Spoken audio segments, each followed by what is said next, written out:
NPS arrowhead with text on screen. Wind Cave National Park presents Elk Management.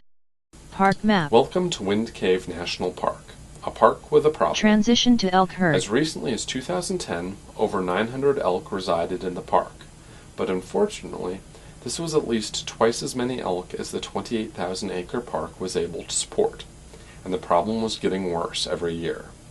But how did the park get to this point, and what to do about it? Map of United States with Black Hills highlighted. Once upon a time, the Black Hills of South Dakota were teeming with large animals. Icons of But wildlife. as settlers moved into the area, nearly all of the large animals, including bison, elk, black bears, grizzly bears, wolves, and mountain lions, were hunted to local extinction or extirpated Elk herd. from the Black Hills.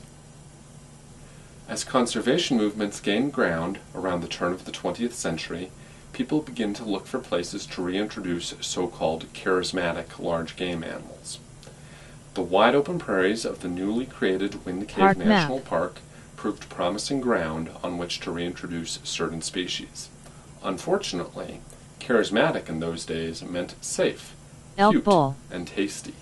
Elk herd. Elk and bison fit the bill perfectly. Bison herd. Wolves and bears Wolf. did not. Bear. At first, this was not 3 a problem. elk bulls. In fact, it probably helped the small groups of reintroduced animals survive. Park map However, with elk icons. over time, an abundance of grazing land and the nearly complete absence of predators led to a burgeoning elk population. This is a concept called carrying capacity. Essentially, how many animals a given area can support. And here, I would like to introduce you to Park someone. employee by fence and Howdy, equipment. I'm Dwayne Weber. I'm a biologic technician at Wind Cave National Park here in beautiful South Dakota. Dwayne Weber is going to discuss the concept of carrying capacity. Any piece of land can only produce so much forage and only provide so much habitat for a limited number of animals. And so essentially carrying capacity and the habitat, those components of food, water, shelter, space, those are all things that every animal needs. Park map with elk Unfortunately, when icons. an area has too many animals or not enough habitat, bad things happen. At first, resources such as water and food are depleted. Dry open prairie. If the problem continues, the Prairie land will with be snow. overgrazed and animals will start dying. This was exactly the sort of problem that Wind Cave National Park was Elk facing. dead on prairie. The park needed a plan to deal with our ever-expanding elk population. Elk The herd. estimated elk population here at Wind Cave National Park is hovering around 800 animals or so, which is a little more than twice what we should have. Our goal population is about 270 to 470. So in order to get our population down to those numbers, we needed to do something. And like any good agency, our first plan was to move forward and create a plan. Park employee We speaking had our with share visitors. of public meetings. We gathered input from anybody who was interested what was going on at this national park. That information was distilled down. A draft plan was then presented to the public. Park employee standing And at beside that point, elk we also mural. let the public know what our preferred alternative was. And eventually, in December of 2009, the Elk Management plan. was approved and signed off, and implementation of that plan was then available and ready to go from there. Other Map parks of have United faced similar States with problems relevant and parks had to solve highlighted. those problems using the same planning process as Wind Cave National Park. Park employee standing next to Two fence. other parks that have had large mammal populations that they've had to control are Theodore Roosevelt National Park up Sunset. in North Dakota and Rocky Mountain National Park Snow-capped down in mountains with Colorado. river. Park They employees. have done a similar management plan process, but their answer to maintain or to controlling their elk populations came out considerably different than ours. They have a annual cull operation, and with firearms, they actually sharpshoot the elk from there right within the park boundaries. The meat is then retrieved from the back country and winds up being donated to food pantries and soup kitchens. Yellowstone National Geyser. Park went the route of reintroducing wolves into the park. Wolf with radio the collar. wolves are not only Wolf. killing some of the elk, but they also provide Bison skull with an wolves. impetus to get those elk to continuously move. If the prey animals continue to move, then consequently they have a smaller impact on the vegetation that's available to them. Yellowstone has seen Wolves chasing a elk. tremendous control of their elk population, as well as a resurgence of a lot of their plant species that had been severely Aspen in fall. overgrazed by elk with the introduction of wolves back into the park. So for them, wolves are working really well. Map of United States While with these relevant solutions parks fit Rocky highlighted. Mountain, Theodore Roosevelt, and Yellowstone National Parks well, as it turns out, they would not work for Wind Cave National Park. Wind Cave National Park faced its own unique challenges and hurdles. Park employee standing next to Hunting fence. inside a national park is not part of our enabling legislation or our rules and regulations. So in order to have done any honest-to-goodness hunting inside Wind Cave National Park, it would have literally taken an act of Congress, a change in our enabling legislation that would have had to go through the U.S. House and Senate. Wolf. Luckily, wolf reintroduction would not take an act of Congress.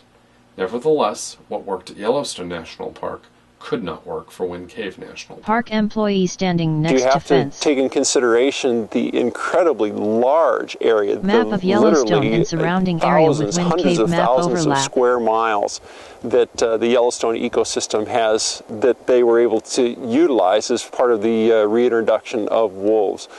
Wind Cave National Park is about 33,000 acres, a relatively small island, especially compared to a place like Yellowstone, and it would Park barely employees. provide enough habitat and terrain for wolves to survive Park sign in. which read hunting and off-road driving So, prohibited. without the options of hunting or wolf reintroduction, Wind Cave National Park needed a unique solution.